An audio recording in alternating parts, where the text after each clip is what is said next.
Hey all, welcome to SLB Drinks. I guess we're going to keep the ball rolling from Monday's video. You kind of came up with some crazy blind on Monday with some not so savory whiskeys. Really? Yeah.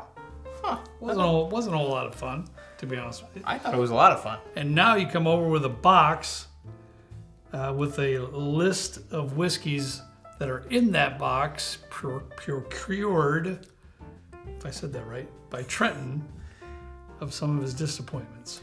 Look, I'm not a mean person, but I don't care if you're buying whiskey, if you're buying a car, if you're buying a house, whatever. There's always going to be something that you're disappointed with from some standpoint. Mm-hmm. You know, whiskeys are not expensive things, and it's not something you can just easily sell off to somebody else, right? Like if I buy a bottle that's $100 and I open it and I like it. Right.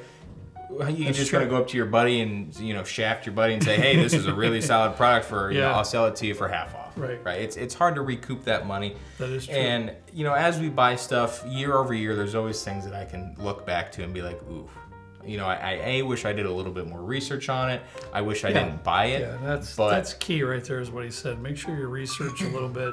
Taste it if you can in a local bar or something like that. But if you're on the shelf with a particular bottle, should I, shouldn't I?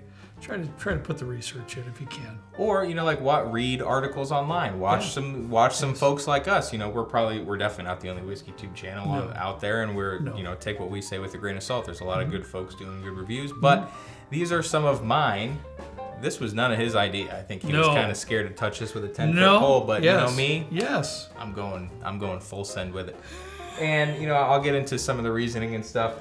I thought these were all bourbons, but I think there are 2 ryes in here that I didn't realize were ryes because they just didn't taste like it. All right, so this is a list of whiskeys you're disappointed with, that you were disappointed in. Yep. You personally purchased them, and I'm sure we'll get to prices and everything at some point in time during the video, but it was like, oh.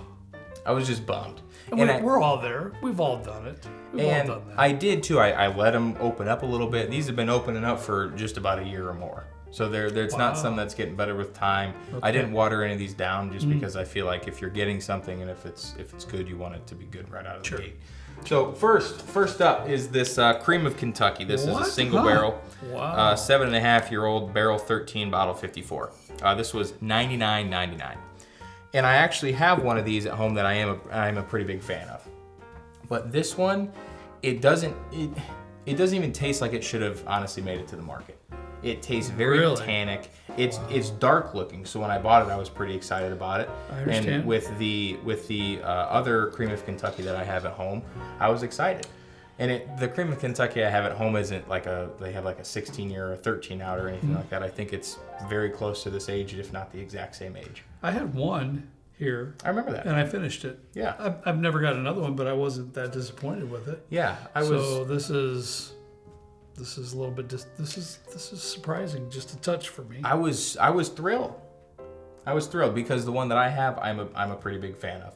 So then I bought this one because I was able to get it. There was one left on the shelf. I was like, heck yeah, I'm gonna get this. I think you bought this on one of our trips too, if I'm not mistaken. I think it was the trip we took to Memphis when we went to Blue Note. Okay, because I remember you picking it up. Yeah. At some point in time. Yeah, this was just not all there. Not to say, and I will preface this: not every product from every distillery that I'm going to pull out is a bad product. Some of you might like it, but this isn't meant to shame distilleries or anything and say, hey, this distillery is bad.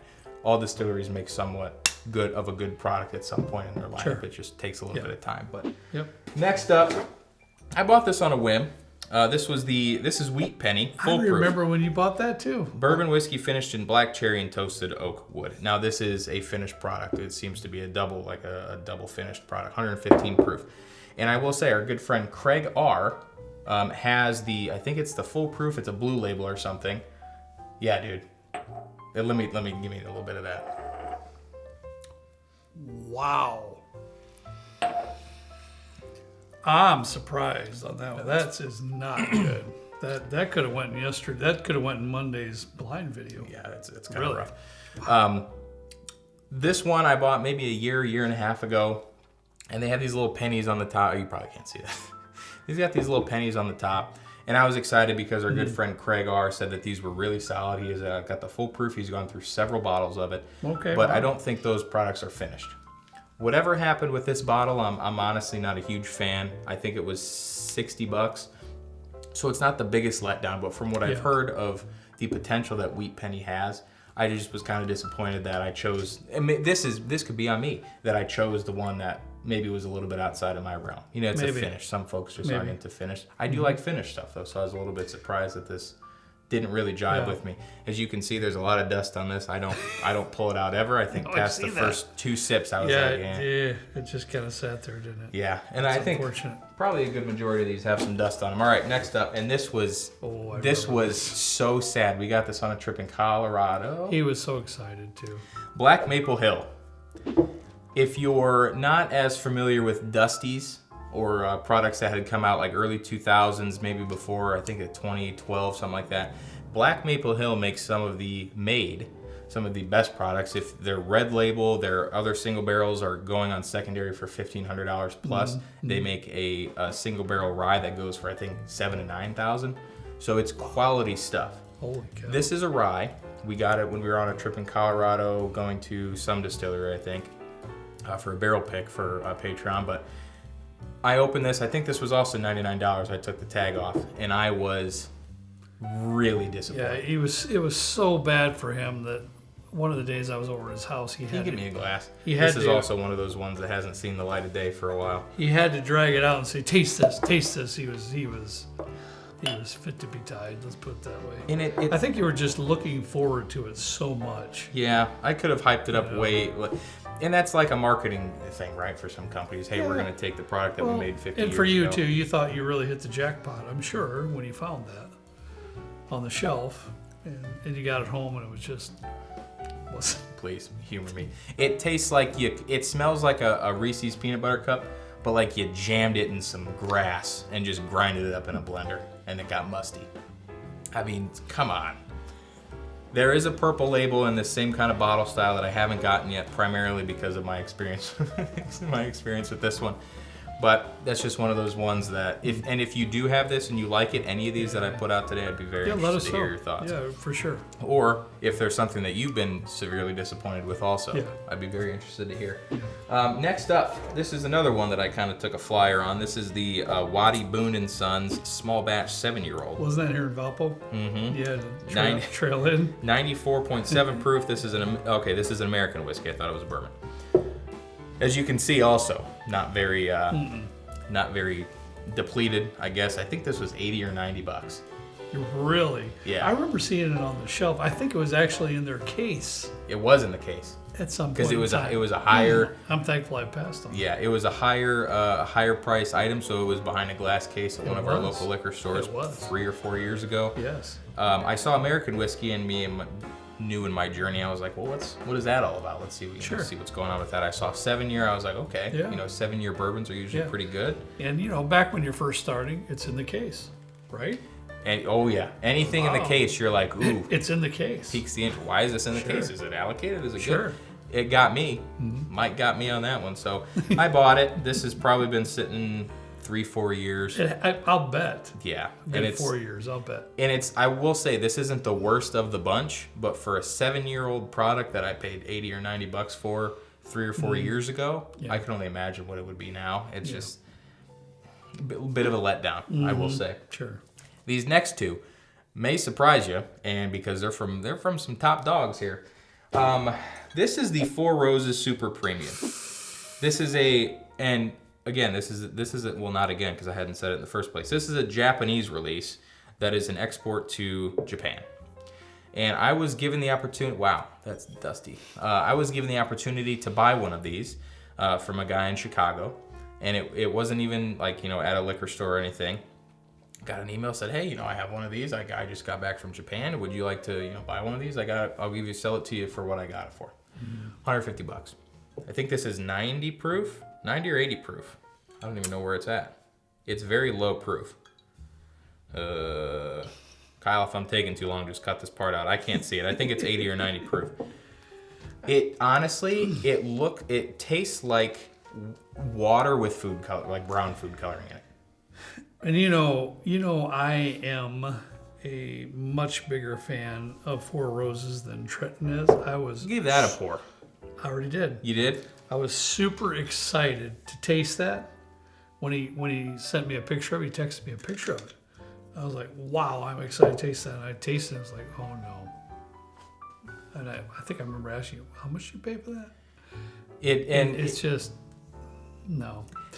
I'll bet you the $25, $25 Four Roses entry level bourbon will stand up to that bottle. Mm-hmm. I would just bet on it. And keep in mind too that this is for the Japanese market, so the preferences of the folks in Japan are a little bit different than us in the U.S. Sure. They tend to have stuff that's proofed down to anywhere from 80 to 90 proof. So this is a market specific product. Right. It's aimed to meet the demands and the purchase habits of the folks in Japan. So this is probably not up our alley anyways, just because of how we like our higher proof stuff and everything. Right. But still, for $150, that could be very disappointing. $150, yeah. Extremely disappointing.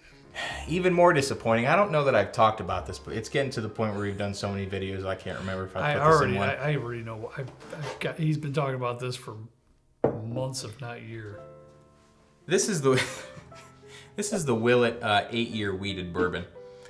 I almost fell out of my seat when I saw this come up in a news article or whatever about new products. And you can't even tell how much is in here because it's a black bottle. But I texted Harry right away, and this is like, we had just started shopping at Harry's. This is probably 2 years ago, I think. Mm-hmm. And I was like, I will do whatever you need me to. I will wash your car, whatever you need me to get this bottle. And he was like, okay, I'll see what I can do. Calls me up a couple weeks later. He's like, hey, I got a couple bottles if you want one. I think it was like $229 or $209 or something like that. It was in the 200s. It was. And I was being a huge Willet fan at the time. You were, yeah. I'm still a Willet fan. At the time. I'm still a little bit of a Willet fanboy, more towards their rise. I'll get into that in a second. But I got this immediately, opened it at the liquor store. That's not like no, it's either. Not at the liquor store. That's like me, but not like him. I tried it and I was just like, I was weak in the knees. I was so sad about how this turned out. And I was like, okay, maybe if I take it home, I give it a couple weeks to breathe, it might open up a little bit. And I will say that it did open up a little bit. But I haven't had a pour of this in a long time. And it's a shame that it's just sitting up there on the shelf, collecting this dust. It's a cool looking bottle. It's, it's the elusive purple top or whatever. Yeah.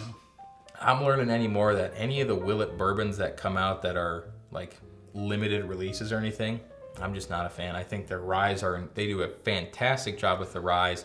They're like Johnny Drum, they're Rowan's Creek, Noah's Mill, and like their Bardstown, Bottled and Bond, and those other like lower priced options far exceed the quality that you get paying 10 times the price for something like this. And I say that coming from somebody who thinks Willet does probably some of the best ryes that are out there. Very, very close to MGP, if not neck and neck. Wow. But the bourbons, man, they just fall flat, and that just really kind of puts me off when I'm seeing the opportunity to buy an 8-year Willet bourbon that are now coming out for $400.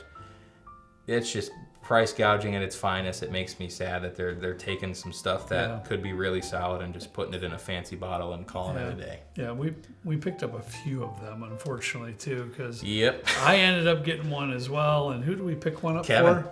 Kevin. Our good friend Kevin we picked one up for him as well. So, Trent and I only got one. That's how we roll. We only usually get one of anything. But we did pick up an additional for a friend of ours, Kevin. And he was thrilled to get it too. Sure. We went to this liquor store in Michigan City. We were like, hey, they have one left. He's like, dude, I'll buy it. And it's not awful. No. It's really not awful. But it absolutely does not stand up to the I'll try it again for 200 plus price point. And the corks break. This just happened. It just had to happen, Trent. You got a glass for me? I gotta try this. It's been a hot minute, I must say, but I can't imagine here we be go. more thrilled about it. Yeah, I'm just gonna put the cork back on there. Probably won't be open for a while, anyways.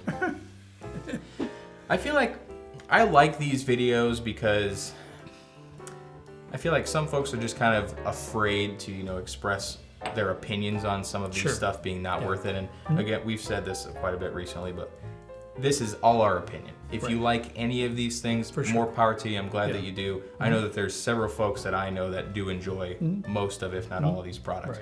It's all palate preference.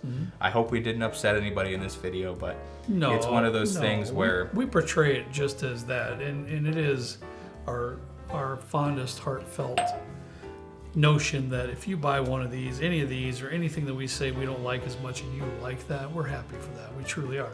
Like a Japanese whiskey, I don't know if I have one up there right now. Hibiki? No, it's the Nika from the barrel.